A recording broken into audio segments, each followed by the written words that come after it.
Hello, my lovies. Welcome back to Story Time with Yaya and Papa Moon. Yaya here. Today we're reading Disney's The Never Girls, Book 1, In a Blink, written by Kiki Thorpe and illustrated by Jana Christie. So we are on Chapter 4, which is on page 35. So if you have a book and want to follow along, grab your book. If not, sit back, relax, close your eyes, and imagine. Oh, the unfairness. As soon as she was alone, Tink stomped her tiny foot in the air. Somehow she'd gotten stuck with the clumsies. Tink would rather have had her wings dipped in mud. Why me, she grumbled to herself. Any other fairy would do just fine. But what could she do? It was the Queen's command. So when Prilla decided to give the girls a tour, Tink had no choice but to follow along.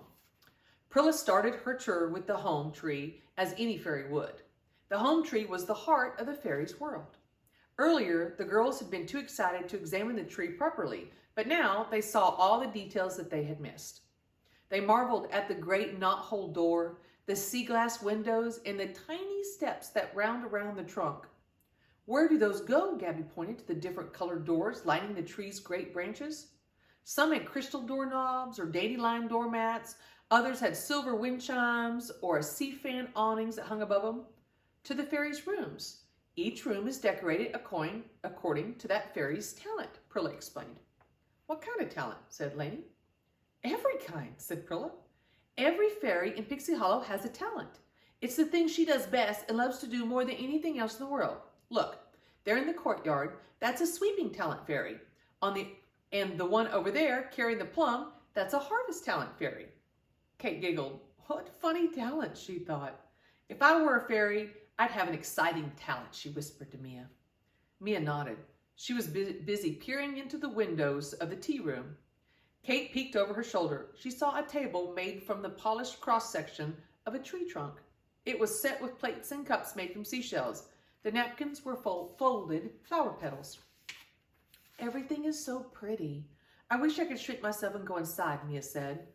Over here's Tink's workshop, Prilla said, leading the girls around the side of the tree. Tink, who'd been sulking behind a tree root, looked up with a start. Her workshop was her pride and joy. She didn't want clumsies poking around in there. She hurried over to keep an eye on them. When Gabby saw Tink's workshop, she squealed with delight. It's a tea kettle, she exclaimed. Sure enough, a real human-sized tea kettle had been squeezed between the home's tree roots. Its sprout made a little awning over the tiny door. Tink's a tinker talent fairy, Prilla explained. The best in Pixie Hollow. Normally, Tink would have been pleased by the compliment, but she was too busy watching Mia. The girl was down on her hands and knees, peeking in the window. Oh, look, Mia cried. There's a teeny tiny workbench and a bucket made from a thimble. Oh, and look at that chair made from the old bent spoon. Let me see, cried Gabby, tugging on Mia's sleeve. The other girls took turns peering inside. They were so enthusiastic that finally even Tink had to smile. Isn't it just the cutest thing you ever saw? Mia explained. Tink's smile faded. Prilla looked embarrassed. What's wrong? Asked Mia. Fairies don't like to be called cute. It's kind of insulting, Prilla said. Oh, I didn't know. I'm sorry, Miss Tink, Mia said. Tink just rolled her eyes. Fairies don't say sorry either, Prilla told Mia.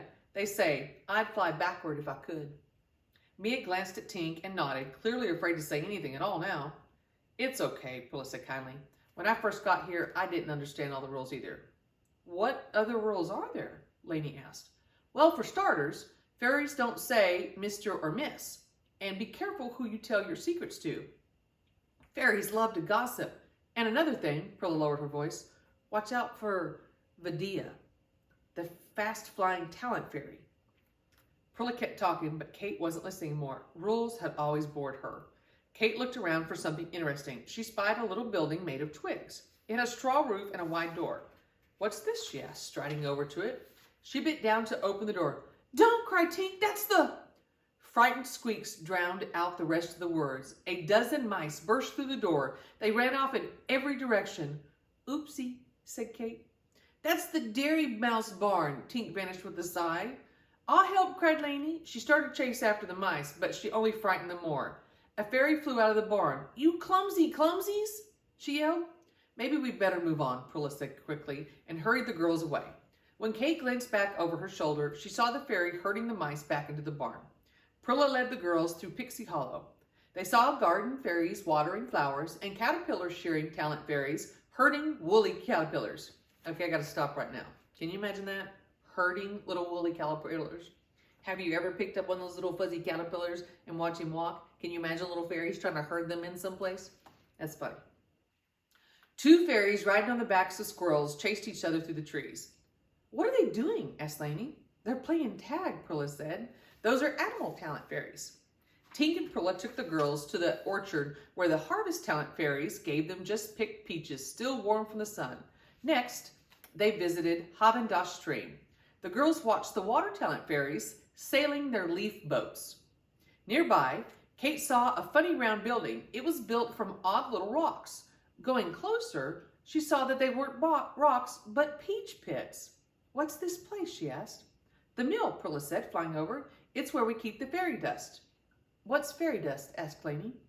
It's what makes us sparkle, said a voice nearby. A sparrow man flew around from the side of the mill. He had a floppy blonde hair and a friendly smile. The dust also helps us fly, he told the girls. Without it, we can't fly more than a foot at a time. This is Terrence, Prilla told the girls. He's a dust talent. Would you like to see inside? Terrence asked them. The girls crowded around the double doors.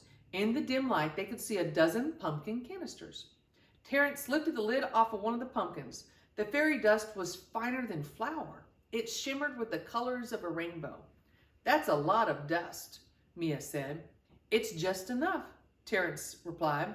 In Pixie Hollow, there's always just enough of everything. No more, no less. Kate was thinking about something Terrence had said. Fairy dust helps you fly. Could it help us fly too, she asked. Of course, Terrence said. Anyone can fly with fairy dust. In fact, that's how children usually get to Neverland. You're the first ones I've met to come on just a blink. Kate was startled by the news. You mean other kids have been here too? Oh, sure, said Terrence. Not very often, mind you, and usually they end up in other parts of Neverland. We don't see too many clumsies in Pixie Hollow. So where are the kids now? Home, Tink said. The girls turned to her in surprise. It was the first time she'd spoken since the trouble at the mouse barn. Clumsies go home, Tink said again, matter-of-factly, unless they have no homes to go back to. Then they stay lost in Neverland forever. The way she said forever sent a shiver down Kate's spine. But, she said, the ones who do go home, they come back to visit sometimes, don't they? No, they don't, Tink said with a shrug. They go home and grow up, and when they grow up, they forget Pixie Hollow. Neverland seems like something they once dreamed of. The girls were quiet, thinking this over. It was hard for them to imagine ever forgetting such a wonderful place. It's getting late, Prilla said, glancing at the sun. We can see more of Pixie Hollow tomorrow.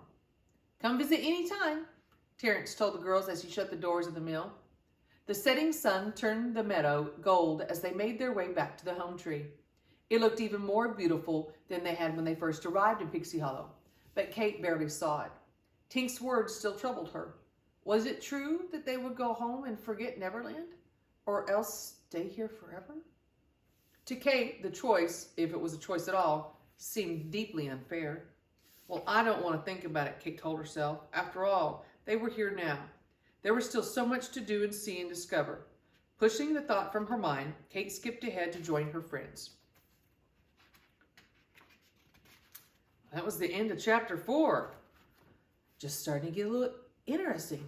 Wouldn't it be cool if you had a little pixie dust? You just like put it over yourself. You could fly around the house, fly around your bedroom, cleaning it up. That'd be pretty cool. Wish I had some pixie dust. All right, my lovies. Always a pleasure. I miss you so much. Stay tuned for the next episode of The Never Girls with Yaya. Bye.